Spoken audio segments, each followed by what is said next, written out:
নমস্কার বন্ধুরা, moon cooking চ্যানেলে সকলকে স্বাগত। আমি আজকে করব সর্ষে শাক দিয়ে চিংড়ি মাছ দিয়ে ভর্তা।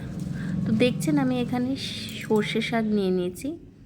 তা সর্ষে শাকের সাথে সবাই কম বেশি পরিচিত। সর্ষে শাক শুধু সাধারণত শীতকালে বেশি পাওয়া যায়। এবার সর্ষে শাকগুলোকে আমি তার শেকড়টা কেটে দিয়ে ছোটো ছোটো করে কেটে নিচ্ছি। এরকম ছোট ছোট করেই কাটবেন।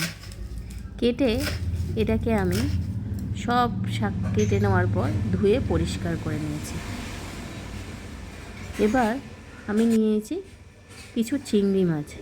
এই চিংড়ি মাছগুলো আমি খোলা ছাড়িয়ে নিয়েছি। আর এদিকে দেখতে পাচ্ছেন সর্ষে শাককে কড়াইয়ের মধ্যে দিয়ে অল্প একটু জল দিয়ে আমি এটাকে সেদ্ধ হতে দিয়েছি।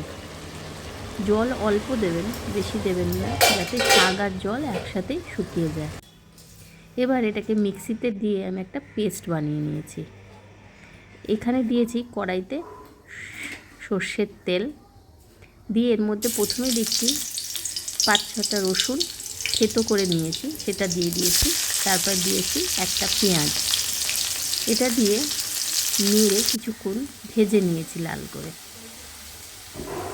এবার দিয়েছি চিংড়ি মাছ যেগুলো ছাড়িয়েছিলাম সেগুলো বেটে নিয়েছি, আর দিয়ে দিয়েছি কয়েকটা চেরা কাঁচা লঙ্কা। দিয়ে এখনই আমি দিয়ে দিয়েছি সেই বাটা সর্ষে শাকটা দিয়ে খুব ভালো করে নাড়বেন।